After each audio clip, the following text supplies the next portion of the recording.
যোৱা শনিবাৰে মোৰ পাকঘৰৰ বিশেষ আকৰ্ষণ কি আছিলে তাকে দেখুৱাবৰ বাবে আজি আপোনালোকৰ মাজলৈ আকৌ আহিলোঁ।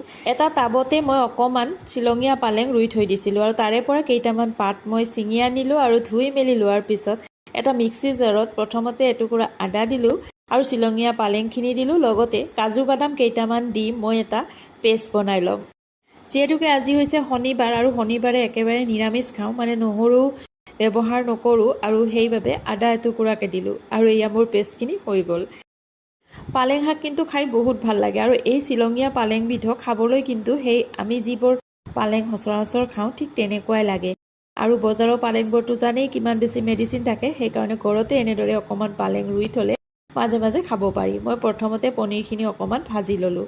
আজি মই পালেং শাকেৰে পনীৰ বনাম আৰু এইবাৰ সেইটো কেৰাহীতে মই আৰু অকণমান তেল দি প্ৰথমতে পাঁচফোৰণ অকণমান দি ল'লোঁ আৰু লগতে এটা ইলাচিও দি দিলোঁ আৰু এইবাৰ পালেং শাকৰ পেষ্টখিনি ইয়াত দিয়াৰ পিছত হেতাৰে অকণমান লৰাই দিলোঁ আৰু তাৰপিছত নিমখ, হালধি, লগতে জিৰা গুড়ি আৰু ধনিয়া গুড়ি অকণমান দি দিলোঁ। যিকোনো ব্যঞ্জনে বনাওঁতে বেছি সময় নালাগে, কিন্তু যোগাৰ পাতিবোৰ কৰোঁতে ইমান সময় লাগে আৰু লগতে বাচন বৰ্তনৰ কথাটো ক'বই নালাগে, ইমানবোৰ বাচন বৰ্তন ওলায়। আৰু এতিয়া ইমান বেছি গৰম পৰিছে, পাকঘৰত সোমাব একেবাৰে মন নাযায়। তথাপিওতো সোমাব লাগিবই, যিহেতুকে জীয়াই থাকিব লাগিলে খাবই লাগিব আৰু খাব লাগিলে বনাবই লাগিব, নহয়নে বাৰু? আৰু মই একেবাৰে শেষত পনীৰখিনি দিয়াৰ পিছত ইয়াত পনীৰ মছলা অকণমান দি দিলোঁ আৰু ঢাকনিখন লগাই অকণমান সময়ৰ কাৰণে ৰাখি দিলোঁ। আৰু এনেদৰে মই আজি পালেং শাকেৰে পনীৰখন বনালোঁ। আৰু ইয়াৰ লগত খাবৰ কাৰণে পকৰা কেইটামানো বনাই ল'লোঁ। মই প্ৰথমতে ৰঙালাও অকণমান ৰুকি ল'লোঁ, তাৰপিছত তাত মই বেচন দিলোঁ, চাউলৰ গুড়ি অকণমান দিলোঁ আৰু হালধি, নিমখ আৰু অকণমান জিৰা গুড়ি দিলোঁ। আৰু এতিয়া গোটেইখিনি একেলগে ভালদৰে মিহলাই ল'লোঁ আৰু এনেদৰে মই আজি ৰঙালাওৰ পকৰাও বনালোঁ। এই পকৰাবিধ খাবলৈ কিন্তু বহুত বেছি ভাল লাগে। অৱশ্যে ৰঙালাও খাই বেয়া পোৱা মানুহ চাগে নায়েই, নহয়নে বাৰু?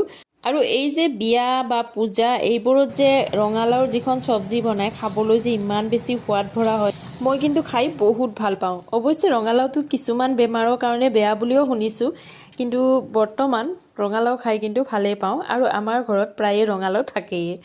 গতিকে মোৰ দুপৰীয়া সাজ একেবাৰে ৰেডি হৈ গ'ল। যোৱা শনিবাৰৰ দুপৰীয়াৰ ভাত সাজৰ লগত আছিলে লেচেৰি আৰু আলু ভাজি, লগতে অকণমান শাক ভাজি আৰু ৰঙালাওৰ পকৰা আৰু লগতে সিদিনাখনৰ দুপৰীয়াৰ ভাত সাজৰ বিশেষ আকৰ্ষণখন আছিলে পালেং শাকৰ লগত পনীৰৰ এই ব্যঞ্জনখন। গতিকে আজিৰ কাৰণে ইমানেই। যোৱা শনিবাৰৰ দুপৰীয়াৰ ভাত সাজ আপোনালোকে কেনে পালে দেখি জনাবলৈ নাপাহৰিব। আকৌ আহিম নতুন এটা ভিডিঅ'ৰ সৈতে। Bye bye.